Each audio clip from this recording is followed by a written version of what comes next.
aujourd'hui Tribune parle de Tabaski mais ana xaalis bi. ana xaalis y a le bouton y a le ngooñ soble pomme de terre lépp mais ana xaalis bi. c'est ça la question ana xaalis bi. mooy laaj bi. ah waaw ana xaalis bi. comporte money. introuvable. voilà mouton cher argent introuvable.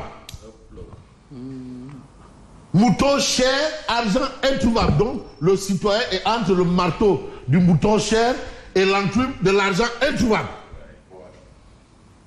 Voilà, il y a une conférence publique. Okay. Ah, si, il faut une conférence publique. Parce que conférence publique, bon, non. Mais on aurait parlé de ça aussi un peu, hein. Ah, voilà. On est à moins de 5 jours. Hein. Mais non, mais c'est le temps du Sénégal. Mouton cher, argent introuvable. Okay. Lii rek jar na feebar. Waaw. Situation carabinée de chez carabiné. Ana xaalis bi. Des moutons à partir de 150 000 francs CFA. 150 000. À partir de donc c'est le prix plancher. Non, c'est-à-dire c'est le prix plancher. Le minimum. Ouais, plancher. Ouais. Là, je vais prendre mon ami Habib Thiam. Copéga, collectif des producteurs et exportateurs de l'arachide, dit mais il faut respecter les paysans parce que c'est eux qui vous donnent à manger. Fabrice, si tu ne manges pas, comment est-ce que tu vas faire la revue de la presse? J'ai dit voilà, Habib Thiam Copéga. Une fête dans un contexte de hausse généralisée des prix. Wow, il faut ñu jëmati. Wow, il faut ñu jëmati.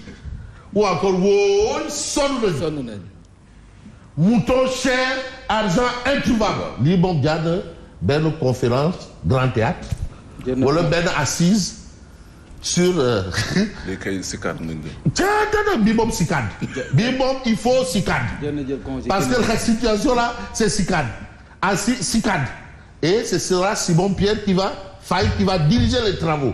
Alors, pourquoi moi? Ah si, il faut diriger les travaux.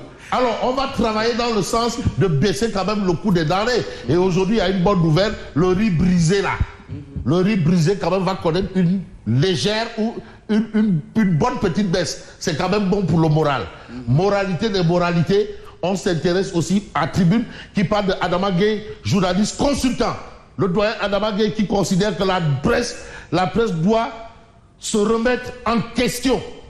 Mais à la question de savoir, Fouyoutol, par rapport au pétrole et le gaz, il faut dire Alhamdulillah, le premier baril est arrivé. Mais je vais quand même rendre un grand hommage à un homme qui a été le premier ministre en charge du pétrole et du gaz du Sénégal, Monsieur Mamadou Makhtar Cissé. Si aujourd'hui on en est arrivé à ça en mode fast track, c'est par rapport à son voyage en Australie et j'en sais quelque chose.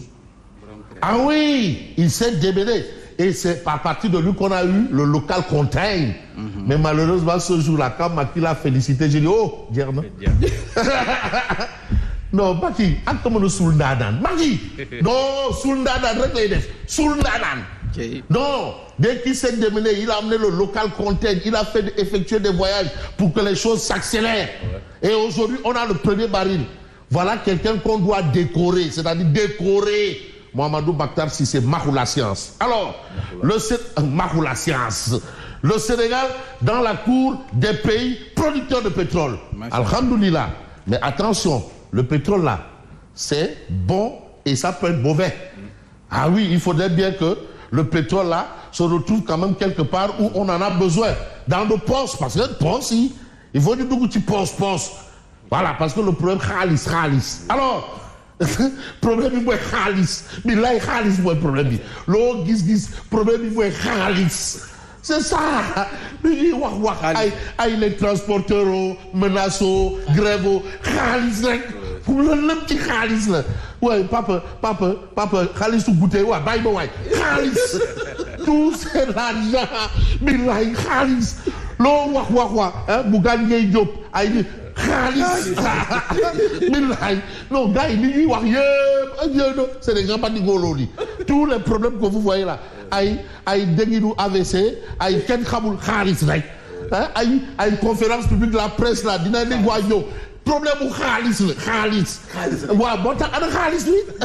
Voilà. Alors, pétrole, premier baril du Sénégal, first oil, fast histoire. Mashallah. Billahi, Mohamedou Mokhtar Cissé, Ngatengalaba. Les dates marquant une opération de grande envergure qui a duré 20 ans. Les risques de renégociation des contrats et la jurisprudence ArcelorMittal. Parce qu'on en a parlé. Quand on nous dit,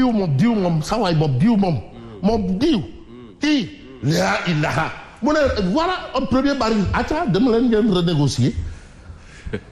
ArcelorMittal, tu sais, il y a eu des renégociations, mais à prix fort. Des plus, mais attends, mais c'est les Ouais. Attends, il y a eu des choses. Ça va, mon grand village, ça va. Problème du Khalis, le Khalis. Alors, les risques de renégociation des contrats et la jurisprudence ArcelorMittal. Voilà un peu là où un peu met le point l'observateur. Mais vous avez Besbil au jour qui titre premier cri de l'espoir. L'appel de l'espoir. Qui avait fait ça? Ah oui? Waouh! L'espoir. L'espoir est perdu, mais l'espoir c'est maintenant. Donc vous avez le premier cri de l'espoir. Dès ça, nous avons perdu un confrère, Mansour Dieng, de Icône Magazine. Ça c'est important. La presse perd un as du people. Dessan. Un as du people. Donc vous avez Mansour Dieng qui a tiré sa révérence. Nafissa Diouf auditionné. Je n'ai pas de véhicule de la présidence. C'est un acharnement. Dédé. Voilà. Vous avez marché bien fourni en oignons, pommes de terre, les ingrédients d'une bonne fête. Mais le problème, l'ingrédient principal d'une bonne fête là. Non, même pas. L'ingrédient principal d'une bonne fête. Khalis. Khalis Aboul. Non. Ana Khalis bi. Voilà. Donc vous avez ici un rebond décaissement du FMI en juillet, plus de milliards sur le Sénégal. Voilà. Plus de milliards sur le Sénégal. Ça, c'est ce que révèle Wolf Quotidien. Ça veut peut-être dire que affaire Bidina, ça va aller quoi. Voilà. Beaucoup de gens, la presse, les magistrats, non, Khalis rek. Affaire au Dangidou AVC, tout ça là, on a Khalis. Alors, vous avez cette actualité. L'autre actualité, c'est BRM. Normalisation, rachat, créance, tension de trésorerie, 100 milliards, 120 milliards dans le vent. Comment l'État du Sénégal a pris le contrôle majoritaire de l'instruction bancaire. L'augmentation du capital de 120 milliards tourne au fiasco. Les graves violations des règles de gouvernance. Allahu Akbar. Ashhadu an la ilaha illallah. Ashhadu anna Muhammadur Rasulullah. Alors, l'exclusif, pénurie du liquide précieux au secours. Au secours. Mais il y a une pénurie. Mais où est l'eau? Bon, ben écoutez, mais grave. Mais vous avez eu le ministre de l'hydraulique, le docteur Cheikh Tidiane, qui dit bon, vous savez, nous, ce qu'on veut régler, c'est la question d'eau. Voilà, ceci, cela, bon. Oui, mais il y a pénurie, monsieur le ministre. Là, vous voulez régler à long terme, mais à court terme, là, les robinets, là. Donc la situation est telle que vous avez le point actuel qui parle du ministère de la Santé, a cédé marché de gré à gré 11 milliards. La Cour suprême statue demain. D'accord, on saura clairement et nettement de quoi il en sera. La Cour suprême se prononce demain sur le marché de fourniture de matériels médicaux surfacturé entre guillemets à 71 milliards. Alors, importateurs et autorités accordent leur violon par rapport à la stabilisation des prix du riz brisé au Sénégal. Bon, je ne sais pas qui mange encore le riz brisé, mais là où il faut quand même briser les choses, c'est ce que nous livre Direct News. Des magistrats vilipendés et traités de corrompus par Sonko. Le silence inquiétant de l'UMS. Parce que pour moins que ça, l'UMS se fondrait d'un communiqué. De l'UMS. Oui, il a perdu son épouse. Et l'Institut. Oui, il y a les autres membres, oui. Ah ouais, l'Union. Bon, peut-être qu'ils attendent, ils observent le 2 et peut-être après. Mais quand même, le silence inquiétant de l'UMS. Parce que pour moins que ça, l'UMS aurait sorti tout de suite un communiqué. Rapide. Soukret Mouket, fast track. Vous avez ça. Moins que ça, l'UMS se fendait d'un communiqué. Ousmane Sonko annonce qu'il va auditer 60 sociétés. Avant d'auditer d'autres sociétés, il nous paraît opportun de plancher d'abord sur les rapports de la Cour des comptes et de l'OFNAC qui sont entre les mains du procureur. Ah oui, ça c'est ce que relève Direct News. Ce week-end, le père Ousmane Sonko nous a gratifié d'une sortie à polémique où il s'en est pris aux magistrats. Nous allons balayer tous les magistrats corrompus. C'est grave. Okay. Voilà, corrompus. Mais comment peut-il balayer les magistrats qu'il traite de corrompus? Veut-il nous signifier que le judiciaire est toujours sous les ordres de l'exécutif? Des magistrats traînés dans la boue et l'UMS reste silencieuse. Ça, c'est ce que relève bien entendu Direct News ce matin. Mais ce matin, on peut peut-être voir Odia, je ne sais pas, malheureusement. Cette temps-ci, Oumar Diakité n'est pas au rendez-vous. Mais vous avez quand même le Sénégal-Soudan. Hein? Voilà. Qualif mondial 2026, groupe B, le Soudan déloge les Lions. Aujourd'hui, c'est le Soudan qui est à la tête du groupe des Lions. Donc les Lions doivent rugir.